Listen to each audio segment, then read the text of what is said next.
우리에게 주신 하나님의 말씀은 요한일서 5장 13절부터 21절 말씀입니다. 요한일서 5장 13절부터 21절 말씀 제가 봉독하겠습니다. 내가 하나님의 아들의 이름을 믿는 너희에게 이것을 쓰는 것은 너희로 하여금 너희에게 영생이 있음을 알게 하려 함이라. 그를 향하여 우리가 가진 바 담대함이 이것이니 그의 뜻대로 무엇을 구하면 들으심이라. 우리가 무엇이든지 구하는 바를 들으시는 줄을 안즉 우리가 그에게 구한 그것을 얻은 줄을 또한 아느니라. 누구든지 형제가 사망에 이르지 아니하는 죄 범하는 것을 보거든 구하라. 그리하면 사망에 이르지 아니하는 범죄자들을 위하여 그에게 생명을 주시리라. 사망에 이르는 죄가 있으니 이에 관하여 나는 구하라 하지 않노라. 모든 무리가 죄로 돼 사망에 이르지 아니하는 죄도 있도다. 하나님께로부터 난 자는 다 범죄하지 아니하는 줄을 우리가 아노라. 하나님께로부터 나신 자가 그를 지키심에 악한 자가 그를 만지지도 못하느니라. 또 아는 것은 우리는 하나님께 속하고 온 세상은 악한 자 안에 처한 것이며, 또 아는 것은 하나님의 아들이 이르러 우리에게 지각을 주사 우리로 참된 자를 알게 하신 것과, 또한 우리가 참된 자 곧 그의 아들 예수 그리스도 안에 있는 것이니 그는 참 하나님이시오 영생이시라. 자녀들아 너희 자신을 지켜 우상에게서 멀리하라. 아멘. 오늘 우리가 읽은 본문은 요한일서의 결론에 해당하는 그런 부분입니다. 이 결론 부분에서 사도 요한은 참으로 치열한 영적 전쟁 가운데 믿음을 지켜가는 성도들이 상기해야 할 것 말하는데요. 네 가지로 나누어서 여러분들에게 전해드리도록 하겠습니다. 그 첫 번째는요, 오늘 설교의 제목이 영생이 있는 자여인데, 성도들에게 영생이 있다라는 것입니다. 요한은 13절에서 이 편지, 요한일서가 편지죠. 이 편지를 쓴 목적을 단도직입적으로 얘기를 하는데, 그 목적은 예수님을 믿는 성도들에게는 영생이 있다라는 것을 알게 하기 위한 것이다. 그것이 목적이다, 이렇게 얘기합니다. 13절 보면 이렇게 말씀합니다. 내가 하나님의 아들의 이름을 믿는 너희에게 이것을 쓰는 것은 너희로 하여금 너희에게 영생이 있음을 알게 하려 함이라. 요한일서가 짧은 편지죠. 짧다면 짧고 길다면 긴데 5장으로 된 그런 편지인데, 이 편지를 쓰는 사실 목적이 뭐냐? 그것은 너희에게 영생이 있다라는 것을 알게 하려고 이 편지를 쓴다, 이렇게 말하고 있습니다. 이 요한일서의 저자는 사도 요한이죠. 우리가 요한하면은 세례 요한도 유명한 인물이고, 또 예수님의 제자였던 사도 요한도 성경에서는 유명한 인물입니다. 이 요한일서는 사도 요한이 쓴 편지죠. 그런데 이제 사도 요한이 신약에 또 다른 책들도 썼습니다. 복음서 중에서 요한복음도 썼고요. 그리고 우리 성경의 맨 마지막 책인 요한계시록도 사도 요한이 썼는데요. 이 요한복음 복음서도 보니까 요한이 내가 이 요한복음을 쓴 목적은 이거다라고 얘기를 해주고 있는데, 그 목적이 요한일서를 쓴 목적과 매우 비슷합니다. 요한복음 20장 31절에 보면 요한이 이렇게 말합니다. 오직 이것을 기록함은 너희로 예수께서 하나님의 아들 그리스도이심을 믿게 하려 하며, 또 너희로 믿고 그 이름을 힘입어 생명을 얻게 하려 함이니라. 내가 오직 이것을 기록함은, 요한복음을 내가 기록하는 이유는 무엇이냐? 너희로 예수 그리스도를 믿게 하고 그 믿음을 통해서 생명을 얻게 하려 함이라. 그것이 요한복음을 쓰는 목적이다. 그래서 요한일서를 쓰는 목적, 아까 믿는 너희에게 영생이 있음을 알게 하기 위해서, 그리고 요한복음을 쓰는 목적은 뭐였습니까? 예수님을 믿고 생명을 얻게 하기 위해서. 그런데 이제 그 요한복음에서 말하는 그 생명은요, 요한일서에서 말한 영생과 동의어다, 이렇게 생각을 하시면 되겠어요. 그래서 특히 이제 요한이 쓴 책들에서 생명이 나오는 것은 영생과 사실은 이제 같은 말이다. 즉 예수님을 믿어서 생명을 얻게 하는 것, 영생을 얻게 하는 것이 내가 이 책을 쓴 목적이다. 요한일서를 쓴 목적도 뭐예요? 너희에게, 예수님을 믿는 너희에게 이러한 생명이 있는 것, 영생이 있는 것을 알게 하려 하는 것이다, 이렇게 말하고 있습니다. 요한복음이나 요한일서나 두 개의 키워드를 뽑으라면 좀 선명하게 뽑을 수 있을 것 같아요. 그것은 하나는 믿음이고요. 하나는 영생입니다. 지금 52명의 우리 사랑하는 꽃동산의 지체들이 케냐와 우간다에서 단기 선교 사역 중에 있습니다. 그리고 또 다음 주에는 130명의 우리 지체들이 동남아 캄보디아와 태국, 필리핀으로 이제 단기 선교 사역을 위해서 출국을 하는데요. 우리가 이 단기 선교 사역을 생각할 때 그 단기 선교 사역의 키워드도 이 요한복음과 요한일서의 키워드랑 크게 다르지 않을 것이다 라는 생각을 합니다. 그 키워드는 하나는 믿음이고요, 하나는 영생이다. 즉 예수 그리스도를 믿음으로 구원받아 영생을 받으라 라고 선포하는 것이 이제 단기 선교의 아주 핵심적인 메시지입니다. 이 요한일서는 장르상 편지이기 때문에 교회에 보내는 편지잖아요. 그러니까 성도들에게 보내는 편지이기 때문에 많은 성도들은 예수님을 믿고 우리에게 영생이 있다, 영생을 받았다라는 것 알고 있었을 거예요. 그럼에도 불구하고 요한이 그것을 알게 하는 것이 이 편지의 목적이다라고 말하는 것은 알고 있지만 다시 한번 상기시켜 줄 필요가 있었기 때문입니다. 초대교회 성도들의 신앙생활을 보면 녹록치 않았습니다. 밖으로는 로마 시대였잖아요. 로마 황제 숭배를 강요하는 그 강요에 당연히 초대교회 성도들은 거절했죠. 로마 당국으로부터 핍박이 있었습니다. 또 유대 사회에서는요, 교회에 다니는 유대인들은 마치 신생 종교, 이단에 이렇게 빠진 사람들 취급당하기도 하였습니다. 교회 안에는 또 어땠을까요? 교회 안에는요, 우리가 이제 신약 성경을 보면 많은 내용이 이제 거짓 교사, 이단에 관한 내용이 참 많죠. 그도 그럴 것이 초대교회 시대 때는 우리가 갖고 있는 이런 성경 같은 거 딱 이렇게 있지 않았습니다. 그리고 교리도 지금 우리 시대처럼 딱 이렇게 확립되어 있지 않았어요. 그러니까 사탄이 교회 안에 들어와서 거짓 교사를 통해서 잘못된 신앙의 내용, 교리를 통해서 성도들을 미혹하고 또 넘어지고 하는 그런 일이 많이 일어났죠. 그러니까 박해도 심하고 교회 안에 여러 가지 잘못된 것들의 미혹도 심한 그런 상황 가운데 어렵게 신앙생활을 하는 성도들에게 지금 요한이 이렇게 말을 하는 거죠. 사랑하는 성도들이여, 여러분이 신앙생활을 하는 상황은 매우 어렵고 힘들지만 힘내십시오. 여러분들은 영생을 소유한 자들이 아닙니까? 이렇게 지금 얘기하는 것입니다. 초대교회의 성도들이나 현대교회의 성도들이나 공중권세 잡은 사탄이 강력하게 역사하고 있기 때문에 우리가 개인적으로, 가정적으로, 교회적으로 치열한 영적 전쟁을 치루어야 하죠. 그래서 힘겹게 신앙생활을 할 때, 지칠 때, 곤고할 때가 많이 있죠. 그때 우리에게 영생이 있음을 상기하는 것은 큰 위로와 소망이 될 것입니다.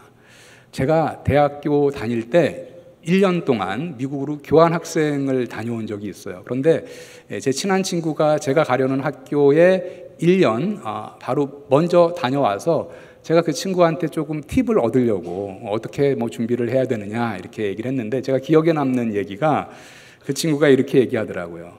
토플 점수 달랑 받아서 갔는데 2학기 동안 가서 영어로 읽고 듣고 쓰고 프레젠테이션 하고 너무 힘들었다. 학점을 받아오는 게 너무 힘들었다.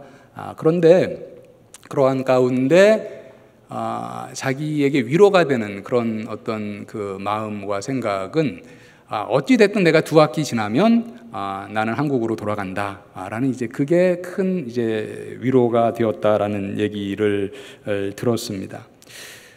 돌아갈 본향이 있었다 라는 그런 얘기겠죠. 사실 우리 성도들에게도 돌아갈 본향, 영원한 하늘나라가 있기 때문에 이 땅에서는 순례자로 믿음을 지키면서 살아가고 있는 것이죠. 이 땅이 우리가 영원히 살아야 할 그럴 처소가 아니라는 것입니다.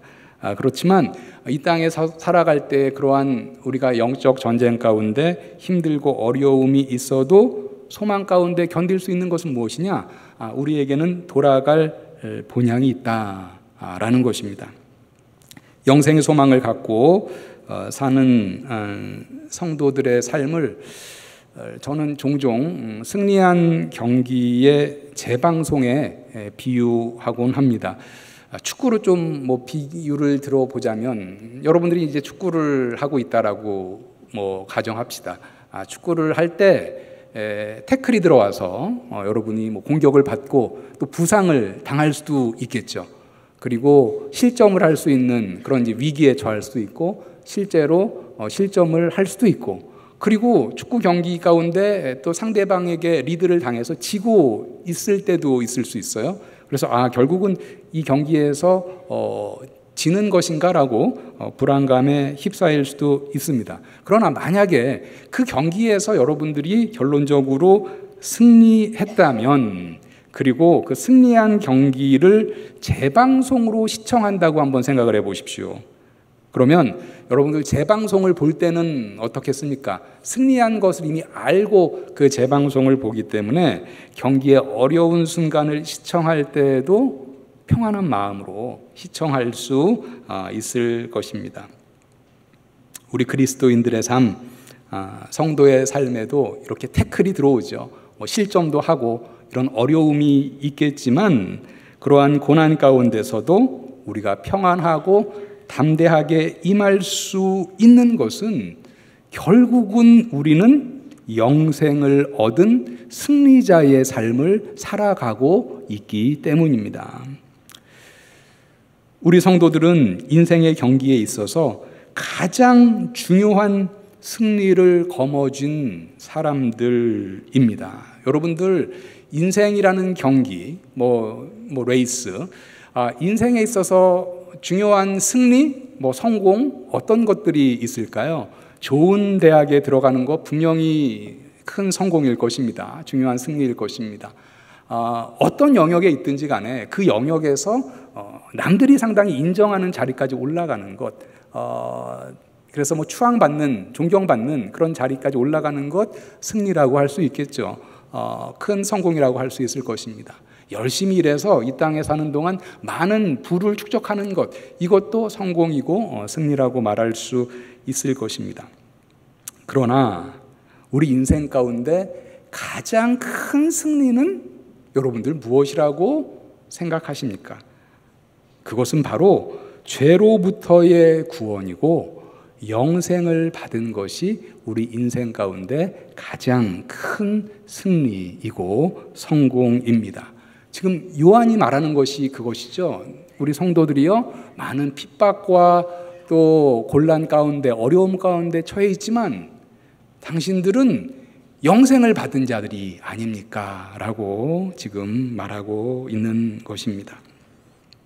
때로는 성도로서 거룩한 삶을 살아가는 것이, 때로는 내게 지워진 작은 십자가를 지고 살아가는 것이 힘겹고 어려울 때가 있지만, 우리 성도들은 가장 큰 승리, 영생을 받은 사람들이기 때문에 우리가 가야 할 거룩한 성도의 길을, 또 십자가의 길을 찬송하며 걸어가는 사람들입니다. 그런데 영생의 소망이 없는 세상 사람들은 어떻습니까? 그들은 이 세상의 삶이 자신들의 삶의 전부라고 생각해요. 그래서 세상 사람들은 이 세상에 훨씬 더 집착하는 경향이 있습니다. 할 수 있는 대로 세상의 것들을 다 움켜 잡으려고 하죠. 이 세상이 다니까. 이 세상에 사는 동안 한번 내가 다 이 세상에 있는 걸 한번 다 가져보자. 재물과 쾌락과 권력과 명예, 이런 것들 다 움켜쥐려고 노력하고 집착하죠. 사실은 이러한 것들은 뭡니까? 다 잠시 있다가 사라지는 그러한 유한한 것이고 성경에서는 썩어질 것들이다, 이렇게 말합니다. 우리 성도들은 이러한 썩어질 것들에 집착하지 않습니다. 아니, 집착하지 말아야 합니다. 그런데 영생에 있는 우리 성도들이 영생이 없는 사람들처럼 살아간다면 그건 또 참으로 어리석은 일이 아닐 수 없을 것입니다.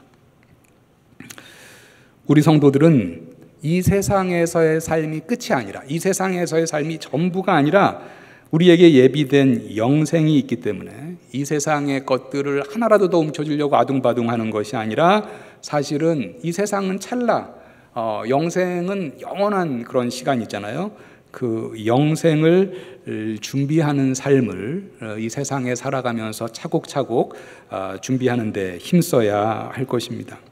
성도들에게는 이 세상의 것들, 재물이든지 쾌락이든지 명예든지 권력이든지 그러한 것이 우리 삶의 궁극적인 목적이 아니기 때문에 우리는 영원한 하늘나라의 상급을 준비하며 이 세상에서는 순례자로 살아가는 사람들이다라는 것이죠. 그럼에도 불구하고 이 세상의 삶이 참 바쁩니다. 그죠? 바쁘고 치열한 경쟁 가운데 살고 있기 때문에 우리가 세상에 그냥 함몰되기가 쉬워요. 살아가다 보면. 그렇지만 우리가 세상만 바라보다가 세상에 함몰되는 일이 없어야겠습니다. 이 세상의 땅만 바라보지 말고 허리를 펴고 하늘을 바라보아야 할 것입니다. 여러분이 지금 앉아있는 인생의 조종석의 계기판의 목적지가 이 세상인가 아니면 영원한 하늘나라인가 한번 점검해 보시기 바랍니다. 오늘 말씀 가운데 요한이 치열한 영적 전쟁을 치르고 있는 성도들에게 상기시키는 두 번째 것은요, 기도할 수 있으니 담대하라 라는 것입니다. 14절 보시죠. 그를 향하여 우리가 가진 바 담대함이 이것이니 그의 뜻대로 무엇을 구하면 들으심이라. 그를 향하여, 하나님을 향하여 우리가 가진 바 담대함이 있으니 그것은 무엇이냐? 그의 뜻대로 무엇을 구하면 들으심이라. 참으로 만만치 않은 세상의 삶 가운데 세상 사람들은 없고 우리 성도들만 갖고 있는 특권이 있죠. 하나님과 연결될 수 있는, 말하자면 핫라인이 있죠. 그게 뭡니까? 기도이죠. 세상 사람들은 갖고 있지 않지만 우리에게는 이 세상의 주제가 되시는 전지전능하신 하나님과 곧바로 연결될 수 있는 핫라인, 기도라는 특권이 있다. 성도의 담대함은 바로 여기에 있다. 이 세상에 많은 어려움이 있고 곤란함이 있고 지치고 실패가 있다 할지라도 그럼에도 불구하고 성도가 담대할 수 있는 것은 뭐냐? 이 세상의 주권자 되신 하나님과의 핫라인이 있다라는 것이죠.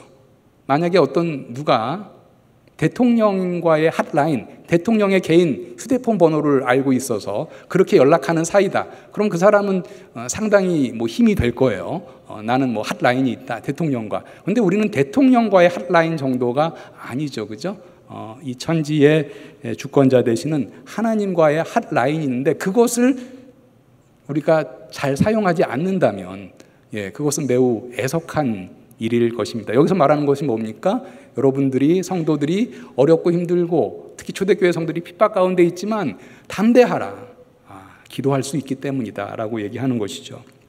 복음성가에 잘 알려진 가사죠. 기도할 수 있는데 왜 걱정하십니까? 기도하면서 왜 염려하십니까? 기도할 수 있는데 왜 실망하십니까?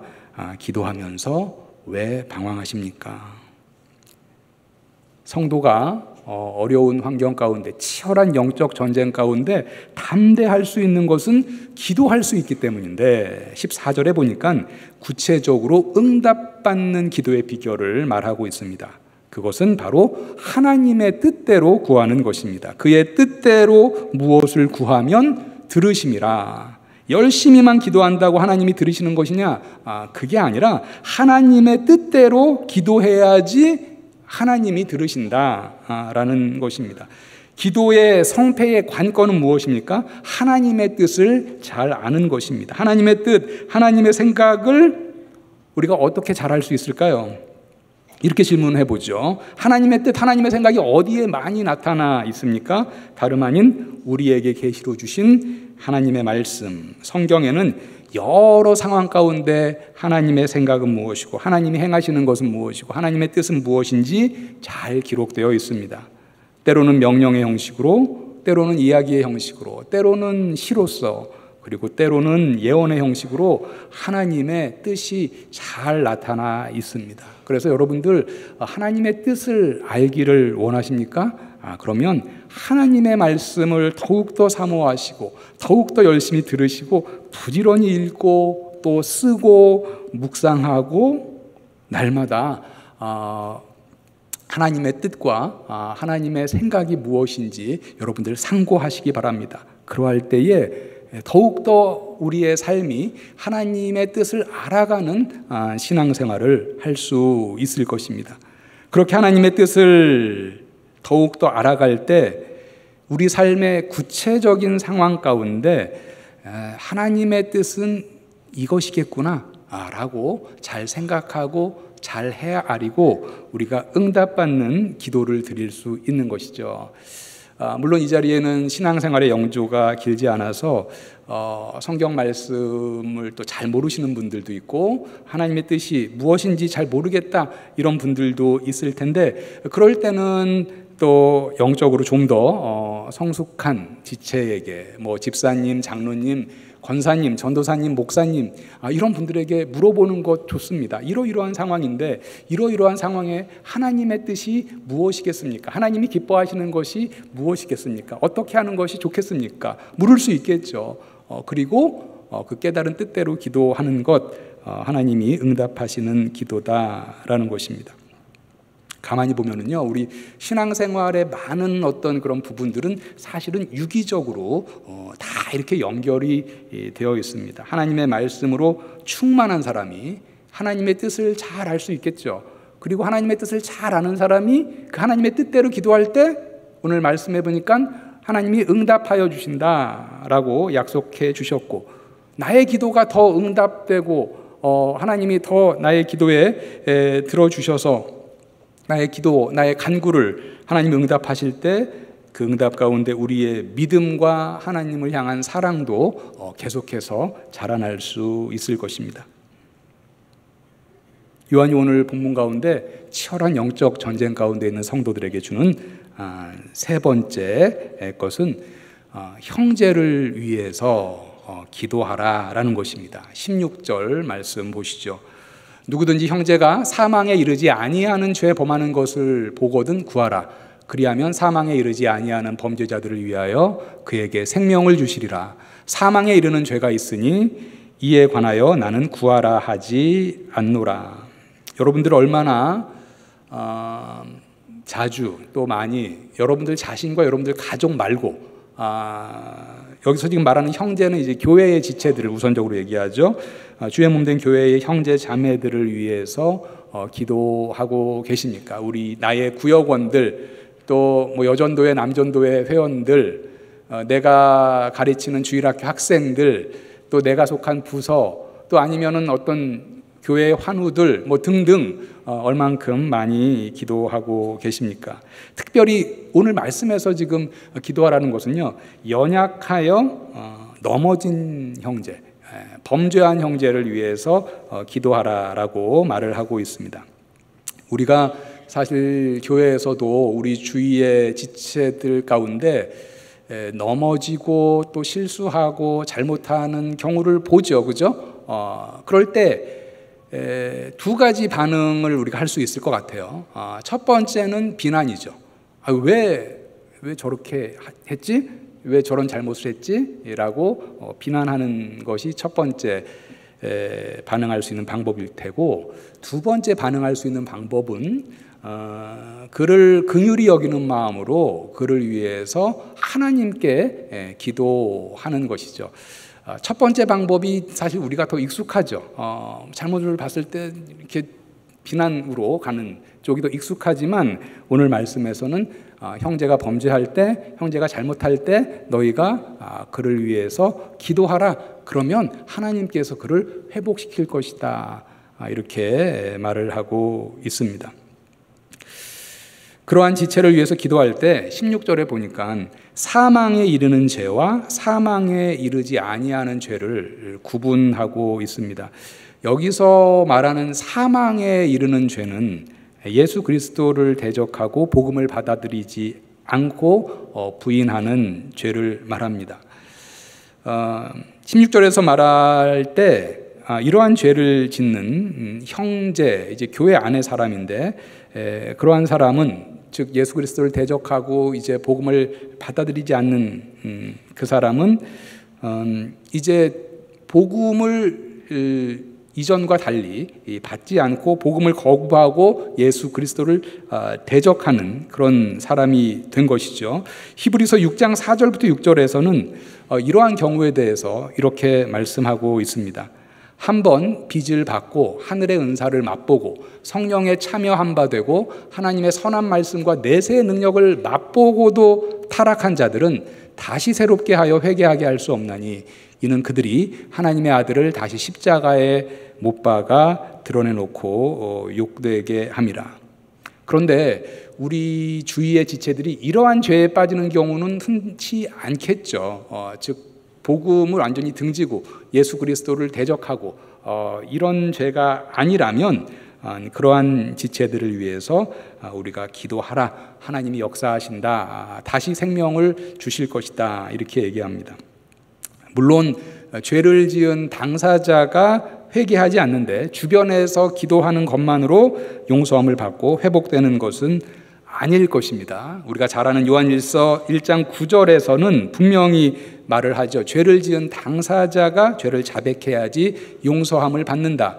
만일 우리가 우리 죄를 자백하면 그는 미쁘시고 의로우사 우리 죄를 사하시며 우리를 모든 불의에서 깨끗하게 하실 것이요. 우리에게 참 힘이 되는 그러한 말씀입니다.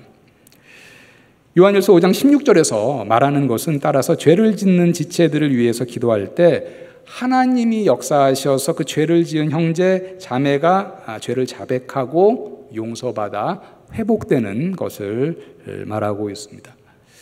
이렇게 기도에는 힘이 있죠. 능력이 있죠. 우리가 이번 단기 선교를 앞두고도 특별 새벽 기도회도 하고 열심으로 기도했죠. 우리 김종진 담임 목사님도 이런 얘기 많이 했죠. 기도회에 이런 류가 나갈 수 없다.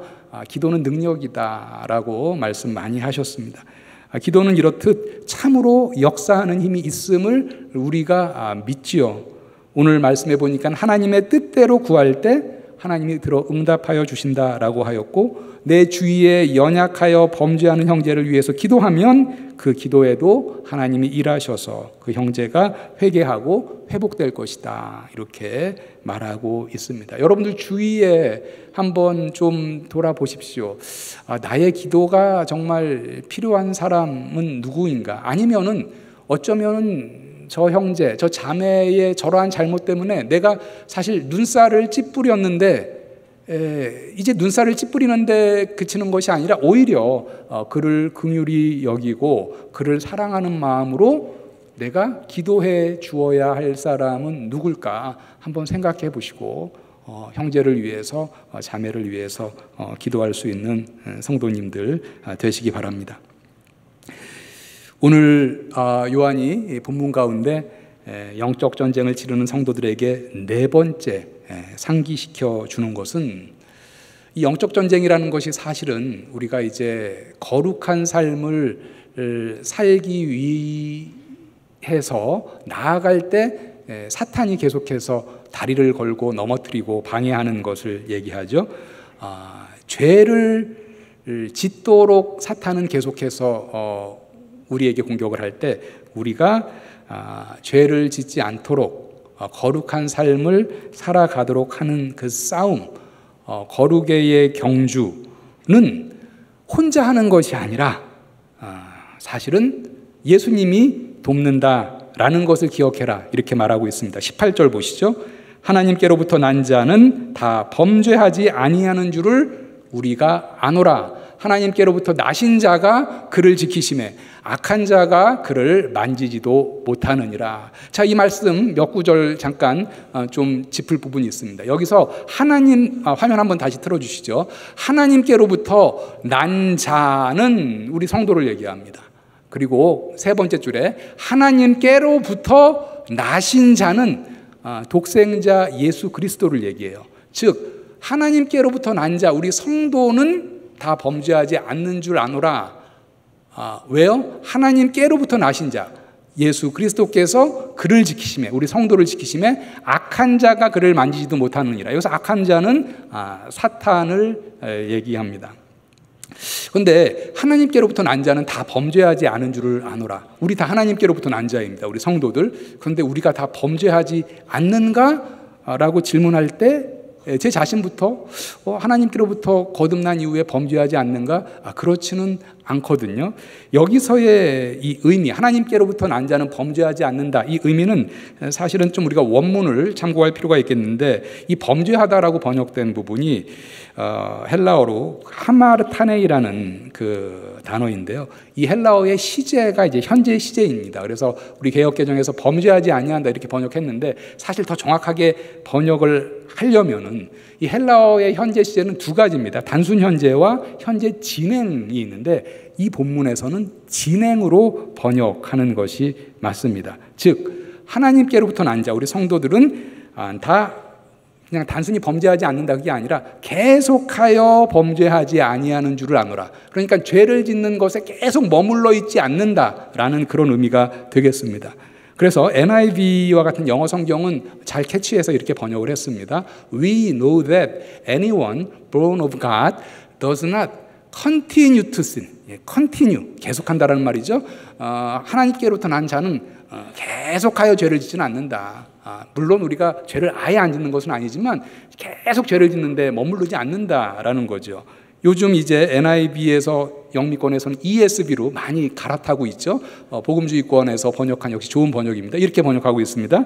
We know that everyone who has been born of God, 하나님께로부터 난 자는 does not keep on sinning. 똑같은 거죠. continue, keep on, 계속하다, 계속해서 죄를 짓지는 않는다. 그렇게 번역하고 있습니다. 우리가 왜 계속해서 죄를 짓는 자리에 머물러 있지 않을 수 있는가? 그것은 바로 하나님께로부터 나신 자 예수 그리스도께서 악한 자가 우리를 만지지 못하도록, 사탄이 우리를 만지지 못하도록 지키시기 때문이다, 이렇게 말을 하고 있습니다.